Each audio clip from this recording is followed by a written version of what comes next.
Hei, jeg er lesehesten fra Sørlandet, og i denne videoen så har jeg lyst til å skryte av Terry Pratchett, forfatteren, og særlig serien hans om Tiffany Aching, eller som hun heter på norsk, Petronella Pine.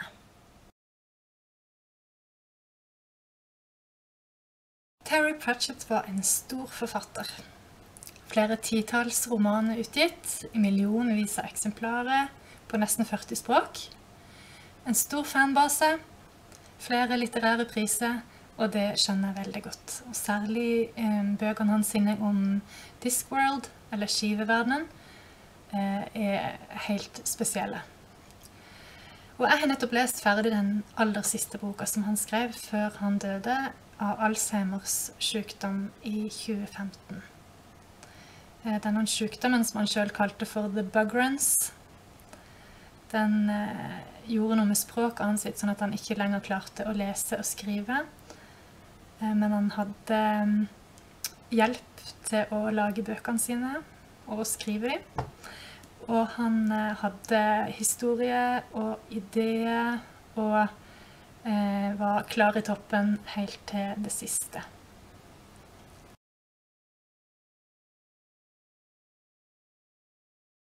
Discworld-serien startet med The Color of Magic, Magiens farge, i 1983, og ble til slutt en serie på 41 bøker.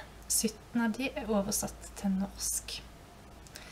Dette er fantasy, det er fullt av trollmenn og hekser, og mystikk, og profetier, og guder og monstre.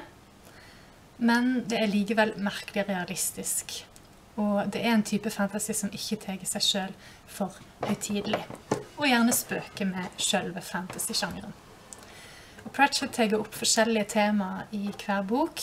Det kan være politivesen, politikk, bankvesen, fotball, religion, ulike musikksjangre, kino. Ja, veldig mye forskjellig. Likestilling.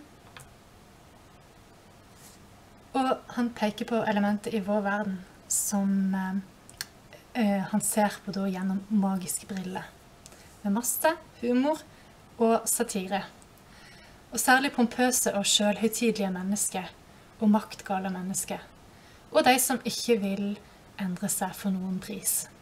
For passet sitt påskrevet.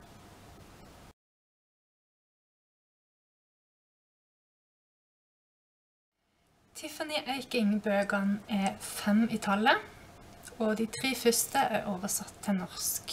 Der har helten fått navnet Petronella Pine. Og bøkene ble utgitt som barne- og ungdomsbøker, men de kan jo gjerne leses av voksne. Hovedpersonen er 9 år i den første boka, og hun er 17 år når serien slutter.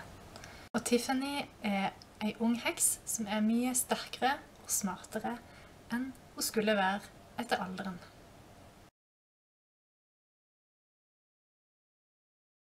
En heks i skiveverdenen er noe som kan ligne på en klok kone i førmoderne tid i vår verden.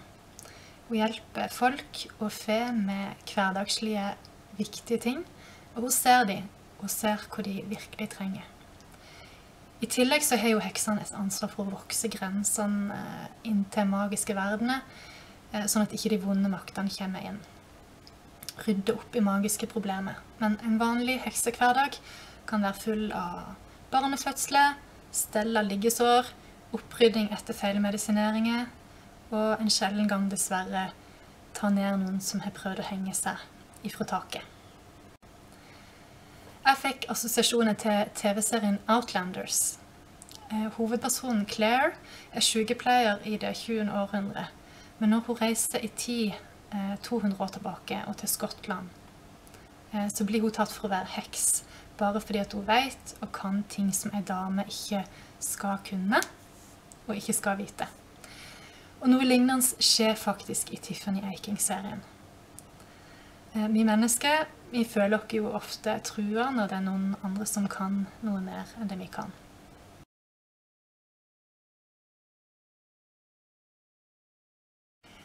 The Wee Free Men, eller på norsk Skrellingene, handler altså om Tiffany. Hun er yngst av 7 søstre. Hun er budeie, ekspert på å lage ost, og bor på en gård i et område som kalles for The Chalk, altså Kalkåsen. Og bestemor Eiking, som nå er død, var bestevenn til Tiffany. Ellers så blir hun stort sett tatt litt for gitt i den store familien, og klarer seg selv. Tiffany har en lillebror, Wentworth, som hun må passe på, og han blir til stadig klissete i jakten på noe søtt. Hun er irritert på han, og skulle av og til vært foruten han. Men han er hos sin lillebror, så når han blir kidnappet av alvedronninga, blir den lille jenta så sint at hun følger etter inn i alveland for å få lillebroren tilbake. Tiffany er ikke alene på eventyr i alveland. Hun får hjelp av noen små, blå og hissige menn, fulle av tatoveringer og kledd i kilt. Det er The Wee Free Men, eller Skrellingene på norsk. The Wee Free Men er det typiske komiske innslaget i denne serien. De er i utgangspunktet ganske ensrettet og vil mest av alt drikke, stjele og slåss. Drinking, stealing and fighting. Og er i tillegg ganske store i kjeften. Men de er gode hjelpere, og de får etter hvert sine særtrekk, hver og en av de. Og Tiffany blir de sin gode venn, og de sin heks.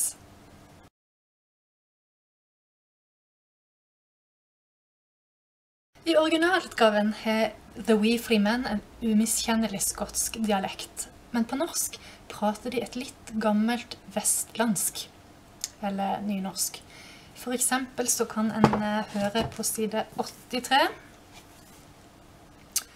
«Å, jammer, jammer, jammer!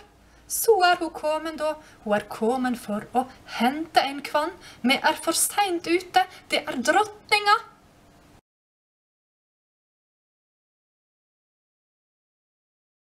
Andre boka. Her begynner Tiffany hekseopplæringen sin. Hun møter andre hekselærlinger på sin egen alder. Og hun møter hekser som er mer opptatt av hvordan de framstår, enn hvor mye bra de kan gjøre for andre. Denne boka blir ganske skummel, for den forteller om en ond sjel, en hiver, som har levd lenge og leter etter en sterk kropp å gå inn i. Og den finner nettopp Tiffany. Vår helt blir altså tidvis ond.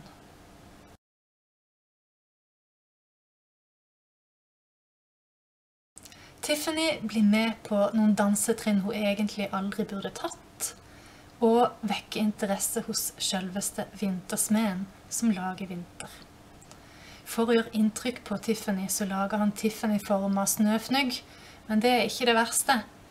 Frost og kulde skader både folk og fe, og sommeren er avsatt, og Tiffany må finne ut hvordan hun kan gjøre ting bra igjen.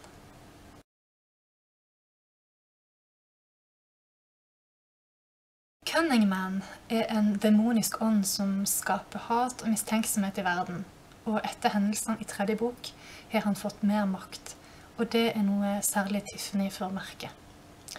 Og her får vi se eksempler på hvordan vi mennesker i en atmosfære som er preget av frykt og uro, lett kan finne syndebukker, for eksempel hekse. Det trenger ikke være noen overnaturlig kraft som skaper denne følelsen, selvfølgelig. Men i denne boka blir til og med en gammel venn av Tiffany preget av Cunning Man, og det gjør det hele så mye verre.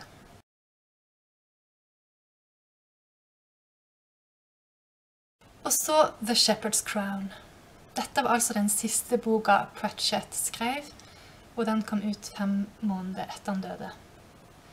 Forfatteren var visstnok ikke helt fornøyd med boka, selv om han har skrevet alt det som står der. Og den har blitt litt pratsom, litt lite framdrift i den, og en del gjentagelse. Så jeg skulle virkelig ønske at Pratchett hadde fått mer tid med denne boka. Men likevel så blir tråden samlet, ikke bare for det som skjer i Tiffany Eiking-bøkene, men for store deler av selve Skiveverden-serien. Og gamle personer fra tidligere bøker dukker opp igjen.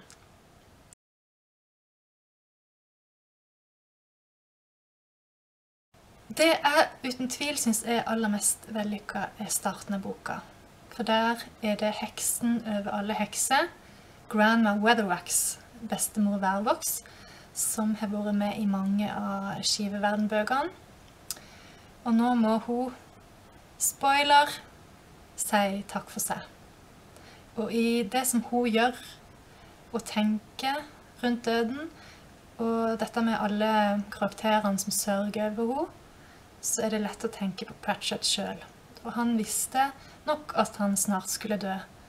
Og han ville dø med stil og heder, akkurat sånn som Grandma Weatherwax. Og det er rett og slett rørende lesning når en har det i bakhodet.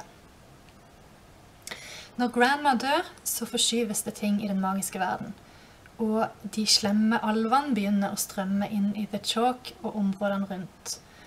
Og gjør så mye vondt de kan.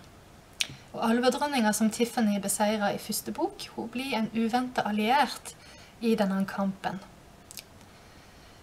Og samtidig som heksene og The Wee Free Men og landsbyfolkene må møte trusselen fra alvefolket, så strever Tiffany med å finne sin plass i støvlene til Grandma Weatherwax. Hun er overarbeidet og føler at hun aldri får tid til de folkene som egentlig trenger henne. Her dukker det også opp en gutt som har lyst til å være heks. Og det gjenger jo bra. Og hvorfor skulle det ikke gjøre det?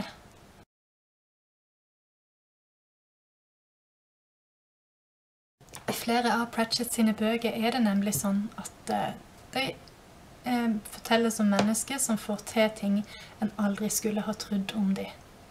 Og som vokser ut av det livet som de fikk tildelt og som de har arvet. Og blir noe helt for seg selv. Og det synes jeg er en fabelaktig tanke. En av mange fabelaktige ting med Terry Pratchett sine fantastiske bøker. Les Terry Pratchett og les bøkene om Tiffany Aching.